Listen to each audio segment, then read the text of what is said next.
है एक और कहानी जिसका शीर्षक है हम तो निमित्त मात्र हैं।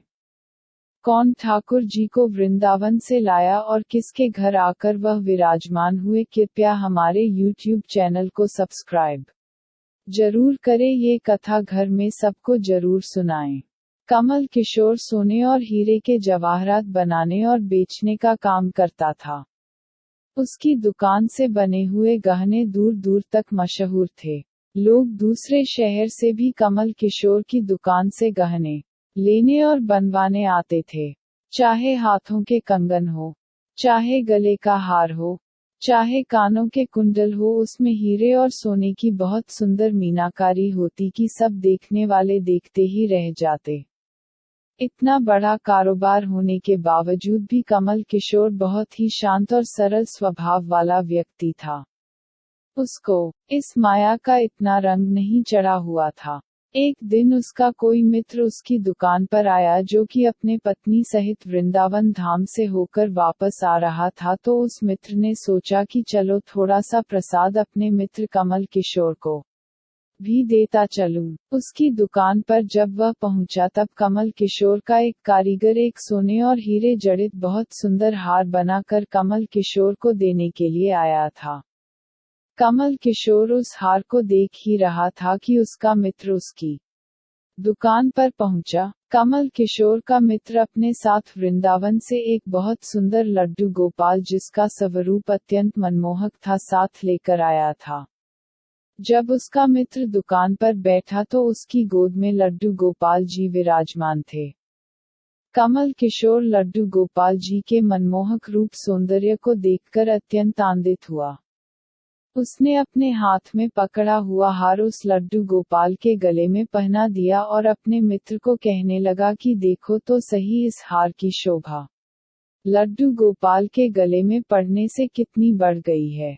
उसका मित्र और कमल किशोर आपस में बातें करने लगे। बातों बातों में ही उसका मित्र लड्डू गोपाल को हार सहित लेकर चला गया। दोनों को ही पता ना चला कि हार लड्डू गोपाल के गले में ही पड़ा रह गया है। कमल किशोर का मित्र अपनी पत्नी सहित एक टैक्सी में सवार होकर अपने घर को रवाना हो गया। जब वह टैक्सी से उतरे तो भूलवश लड्डू गोपाल जी उसी टैक्सी में रह गए।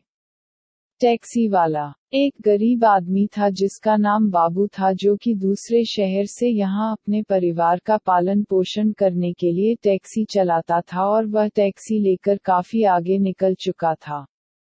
आज उसको अपने घर वापस जाना था जो कि दूसरे शहर में था। जब टैक्सी लेकर बाबू अपने घर पहुंचा तो उसने जब अपनी टैक्सी की पिछली सीट पर देखा तो उसका ध्यान लड्डू गोपाल जी पर पड़ा, जो कि बड़े शाही तरीके से पिछली सीट पर गले में हार धारण करके सुंदर सी पोशाक पहनकर हाथ में बांसुरी पकड़े हुए पसर कर बैठे हुए हैं। बाबू यह देखकर एकदम से घबरा गया कि यह लड्डू गोपाल जी किसके हैं।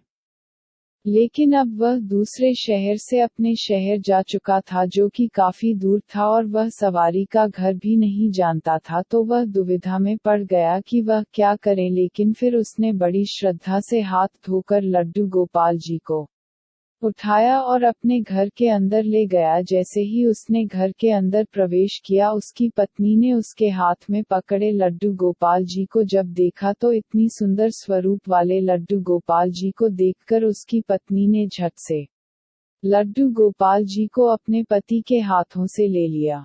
उसकी पत्नी, जिसकी 8 साल शादी को हो चुके थे, उसके अभी तक कोई संतान नहीं थी, लेकिन गोपाल जी को हाथ में लेते ही उसका वात्सल्य भाव जाग उठा। उसकी ममतामयी और करुणामयी आंखें झर-झर बहने लगी।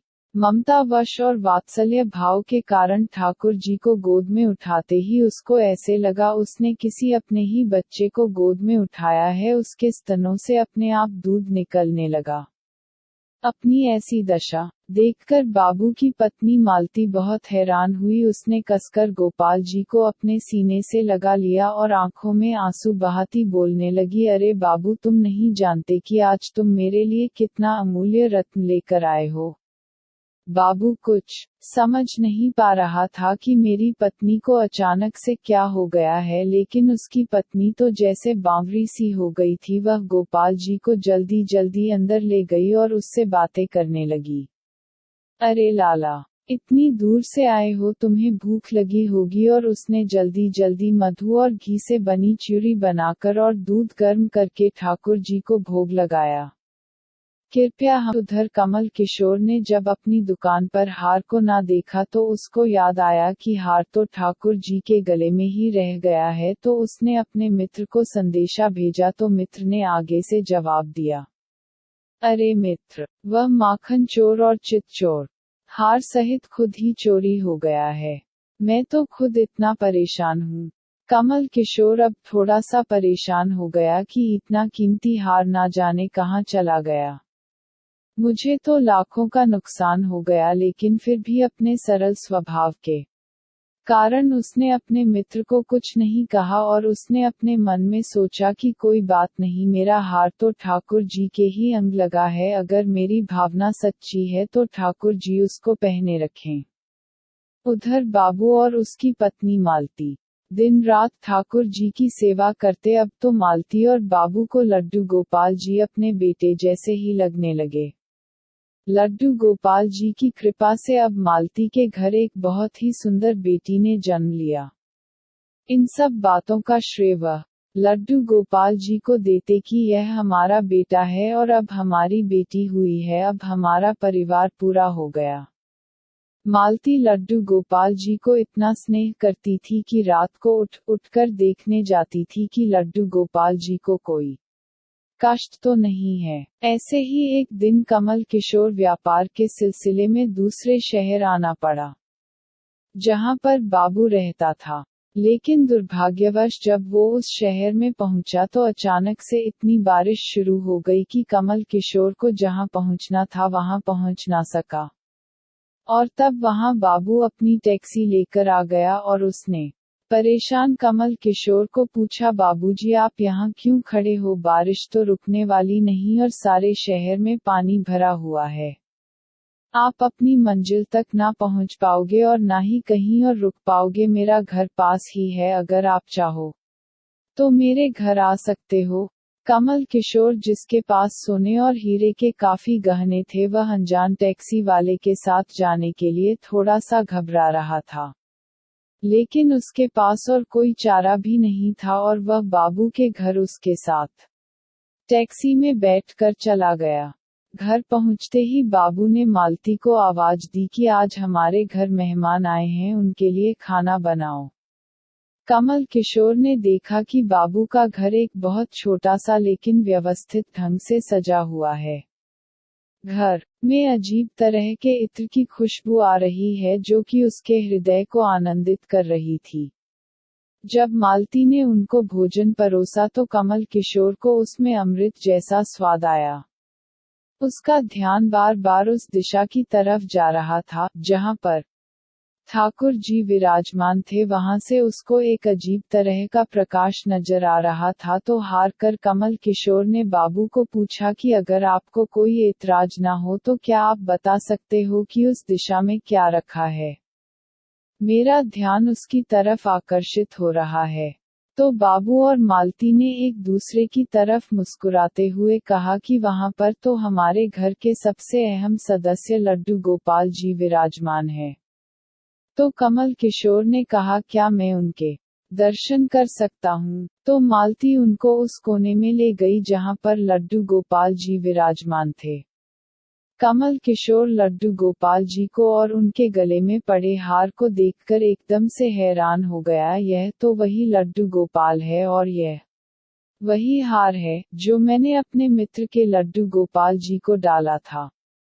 कमल किशोर ने बड़ी विनम्रता से पूछा कि यह गोपाल जी तुम कहाँ से लाए? बाबू, जिसके मन में कोई छल कपट नहीं था, उसने कमल किशोर को सारी बात बता दी कि कैसे उसको सौभाग्य से गोपाल जी मिले और उनके हमारे घर आने से हमारा दुर्भाग्य सौभाग्य में बदल गया। तो कमल किशोर ने कहा, क्या तुम जानते हो कि जो हार ठाकुर जी के गले में पड़ा है उसकी कीमत क्या है? तो बाबू और मालती ने बड़ी विनम्रता से हाथ जोड़कर कहा कि जो चीज हमारे लड्डू गोपाल जी के अंग लग गई हम उसका मूल्य नहीं जानना चाहते और हमारे लाला के सामने किसी चीज किसी हार का कोई मोल नहीं है। तो कमल किशोर एकदम से चुप हो गया और उसने मन में सोचा कि चलो अच्छा है मेरा हार ठाकुर जी ने अपने अंग लगाया हुआ है। अगले दिन जब वह चलने को तैयार हुआ और बाबू उनको टैक्सी में लेकर उनके मंजिल तक पहुंचाने गया। जब कमल किशोर टैक्सी से उतरा और जाने लगा तभी बाबू ने उनको आवाज लगाई कि जरा रुको, यह आपका कोई सामान हमारी टैक्सी में रह गया है। लेकिन कमल किशोर ने कहा मैंने तो वहां कुछ नहीं रखा। लेकिन बाबू ने कहा कि यह बैग तो आपका ही है। जब कमल किशोर ने उसको खोलकर देखा तो उसमें बहुत सारे पैसे थे। कमल किशोर एकदम से हक्का बक्का रह गया कि यह तो इतने पैसे हैं जितनी की उस हार की कीमत है।